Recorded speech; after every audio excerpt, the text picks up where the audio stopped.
Welcome to the Fear Chronicles, False Evidence Appearing Real, where we are covering real stories for navigating burnout, bold moves, and becoming your best self. I'm your host, Natasha Aga, private practice strategist, mother of two, and recovering perfectionist. This is the space where we get honest about the pivots, the pressure, and the purpose behind it all. If you're navigating life transitions, career shifts, motherhood, or learning to trust yourself again, you're in the right place. Let's dive in. During my private practice journey, I was convinced I had ADHD. I reached a crossroads where I felt like I couldn't function anymore. I felt like my brain was overloaded from the moment I woke up. I couldn't focus on anything for what seemed like more than 5 minutes at a time. I would start a bunch of projects and I wouldn't finish any of them. My baseline was overwhelmed and exhausted, no matter how much rest or sleep I had. I felt called to share my personal story about this journey because I believe that every woman, business owner, and mother should be aware. I will preface that I am not a doctor, and nothing that I am sharing should be used in place of seeing a medical professional. My journey may not be the same as yours, and this should not be used in place of medical advice. What I want you to take away from this episode is that things that occur in our lives and in our bodies may not be what we think they are, even if we believe it checks all the boxes. So when I couldn't seem to shake it, I finally made an appointment with my doctor and described my symptoms. She went ahead and made a referral for an ADHD assessment. I was I was so excited. I was like, "Yes, finally I'm gonna get fixed and I'll be on my way."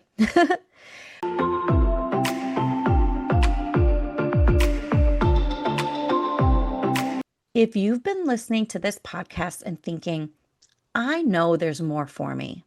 More alignment, more freedom, more clarity," that version of you, she already exists. And that is exactly the work we do inside the Private Practice Burnout Solution. This is where we move beyond surface level strategy and into the identity, energy, and systems needed to build a business that actually supports your life. If you're ready to become her now, you'll find more details on my website at natashaagaconsulting.co.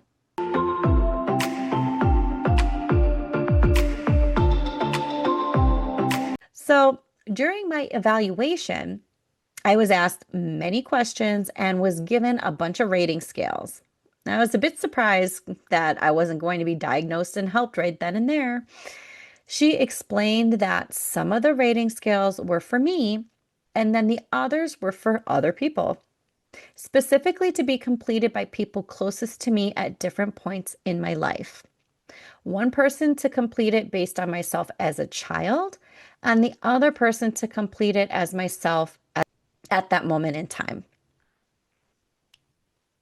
I left the appointment feeling disappointed, but I followed through as a means to an end.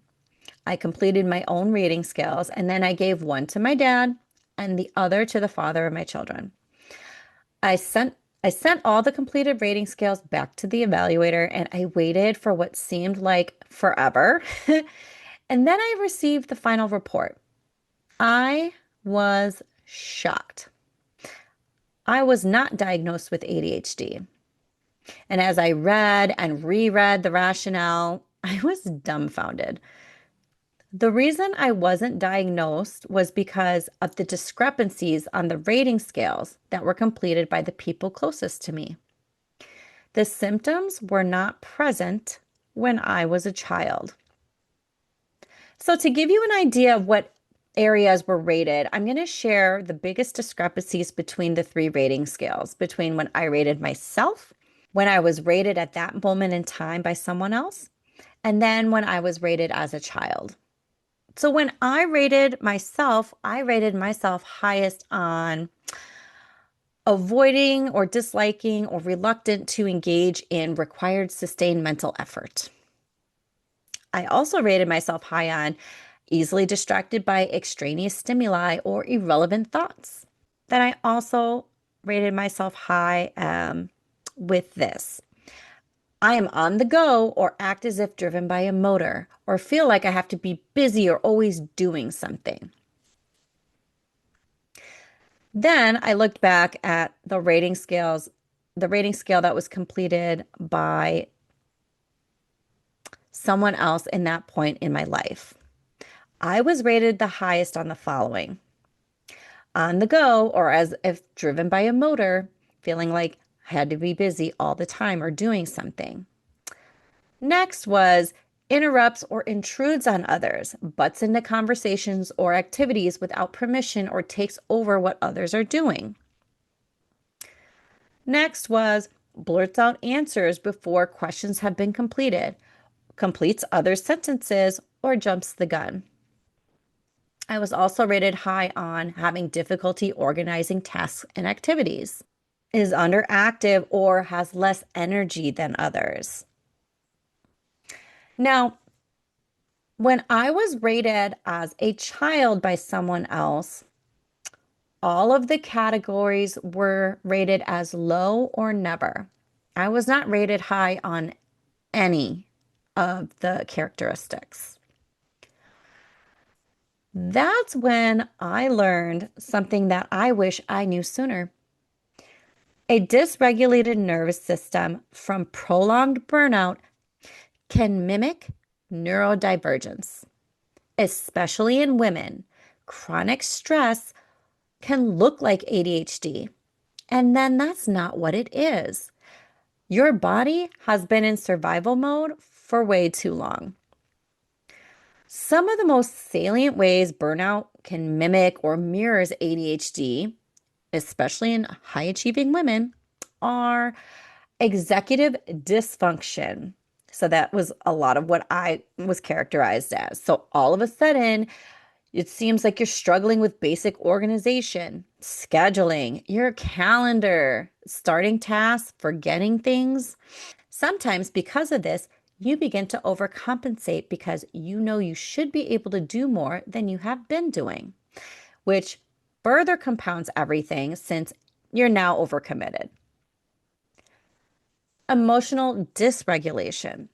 You become more irritable, impulsive, and anxious. When in the thick of things, especially for extended periods of time, the body is in survival mode. While the body is operating from that space, it is incredibly difficult to register the signals that your body is giving you. That's when a crash of fatigue sets into your body, and then you're just down for the count. Sensory overload.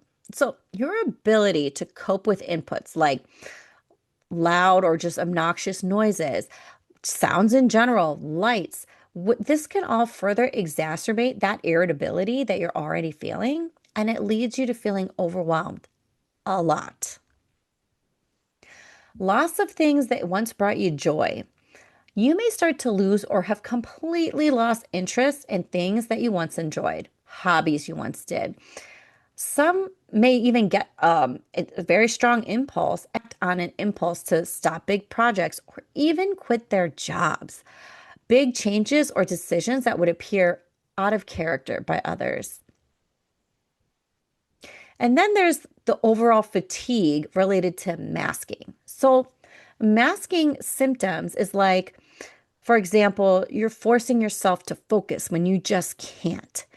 When that masking no longer works, it is inevitably making things more difficult for you to manage, and you start to feel like you can't sustain it at all.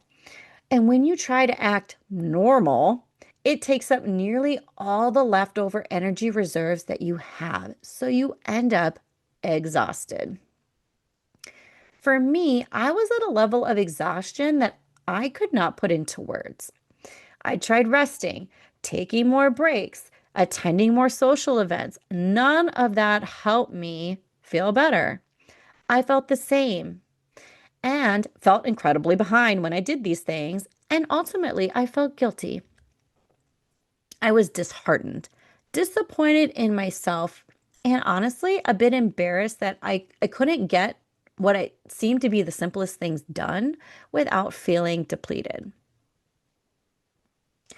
I had to go on a journey of self-discovery and figure out what the root cause was for myself. I eventually discovered that the majority of my symptoms and the problematic things that came up in my life were related to my nervous system. Not only was it that, it was also how I viewed my world, the stories I told myself, the loop of negative self talk, and the constant moving of the goalpost. None of these things were setting me up for success. Instead, it was setting me up to continue on this hamster wheel of doing all the things, burning the candle at both ends, and on an endless loop, and having nothing to show for it. I had to identify the patterns, interrupt the patterns, and create new patterns by way of my thoughts, my self concept, the identity of her, establishing new standards and adjusting my calendar to align with my energy in order to build momentum so everything was in alignment. If this hits home, I want you to know that you are not broken, you are not alone. My mission is to share my journey and all that I have learned, which is exactly why I created my mastermind, the Private Practice Burnout Solution, a proven path to reclaim your time, energy, and purpose. I hope that you found this episode helpful and that this will help you with finding some of that language that maybe you didn't have before. And sometimes you know something is off and you just can't put your finger on it. I would love to hear from you. Any light bulb moments, insights, or takeaways from this episode. You can share with me on Instagram at Natasha Aga Consulting or comment below. For more strategies, insights, and resources to help you navigate your own journey, join my Fearless Alignment newsletter on my podcast page, natashaagaconsulting.co. I invite you to take my 2-minute Are You the Bottleneck quiz to find out who or what is slowing down your progress. It's fast, fun, and eye-opening, and I will link that in the show notes below. Thanks for joining me on the Fear Chronicles. If this episode resonated with you, I'd love for you to like, comment, or share with someone who needs it. Want more support? Check out the links below for free resources, workshops, and how to work with me. Remember, bold moves start with small shifts. You've got this, and I've got you.